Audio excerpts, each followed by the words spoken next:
Tiga. Assalamualaikum warahmatullahi wabarakatuh. Kelompok kami akan menjelaskan dan menguji coba tentang redox, yaitu tentang korosi.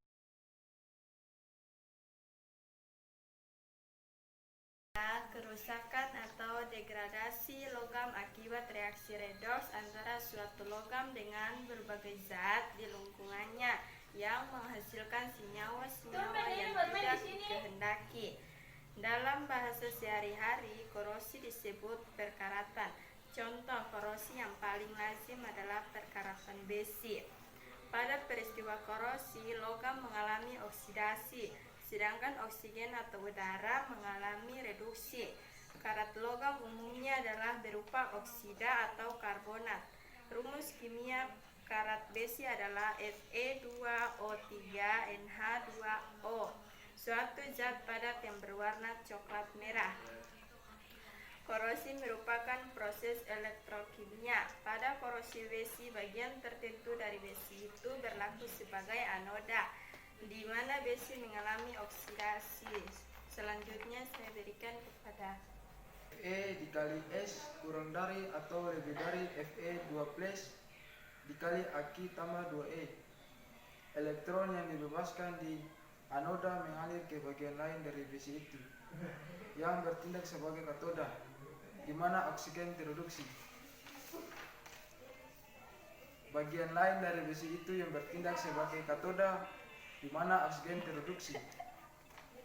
O2 dikali D atau 4H plus dikali Aki tambah 4E kurang dari atau lebih dari 2H 2O dikali I, atau O2 dikali G tambah 2H 2O dikali I tambah 4E kurang dari atau lebih dari 4OH plus min dikali Aki.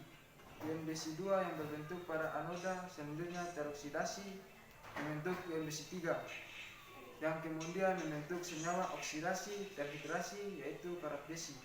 Mengenai bagian mana dari besi itu yang bertindak sebagai anoda dan bagian mana yang bertindak sebagai katoda bergantung pada berbagai faktor, misalnya zat promotor atau perbedaan rapatan logam itu. Selanjutnya saya akan berikan ke anggota saya.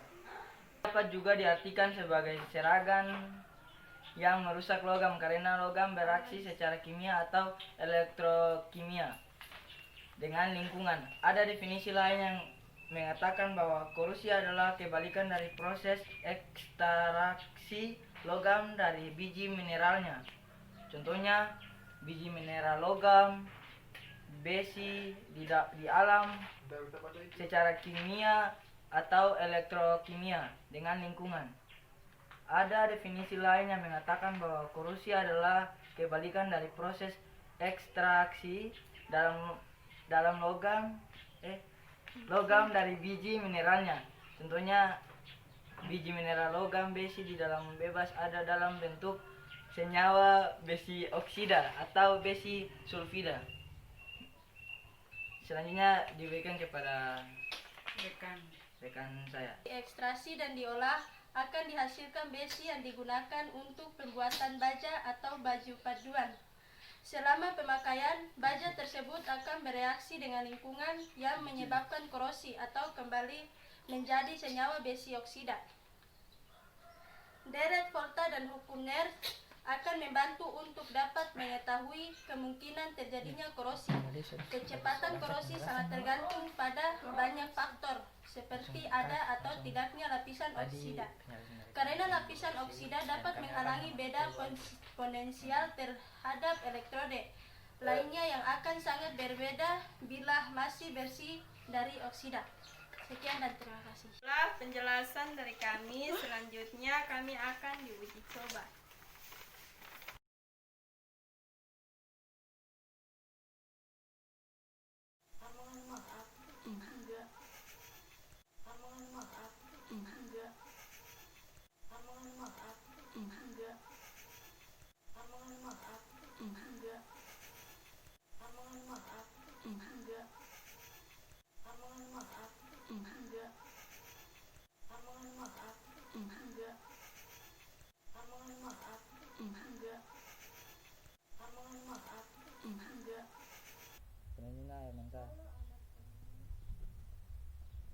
Masukkan paku ke dalam air, lalu ditutupi menggunakan kertas dan diikat dengan karet.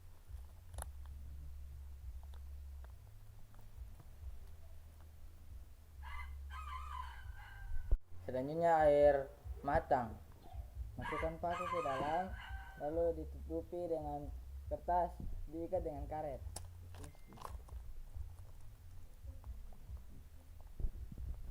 Selanjutnya air cuka.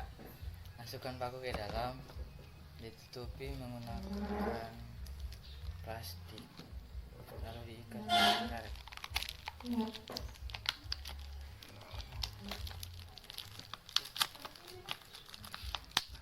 Dan percobaan kami ini kami menunggu selama 3 hari.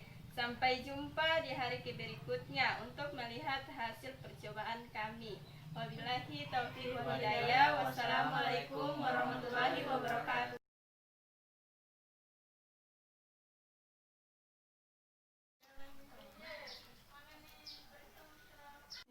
Pertama-tama kita ambil paku di dalam air mentah. Dan kita udah ambil di dalam air mentah dan mengalami korosi yang banyak. Terus kita ambil paku yang di dalam air sabun.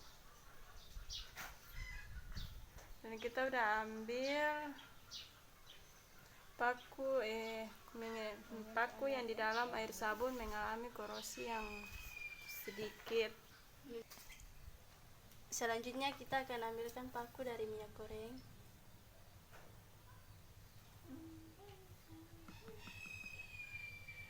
Paku dari minyak goreng tidak mengalami korosi sama sekali. Ya, dari ketiga air ini yang mengalami korosi yang lebih tinggi atau lebih banyak dari paku air mentah. Lalu yang tidak mengalami korosi sama sekali dari minyak goreng. Selanjutnya kita akan mengambil paku dari air lain, yaitu air matang yang mengalami korosi yang paling banyak.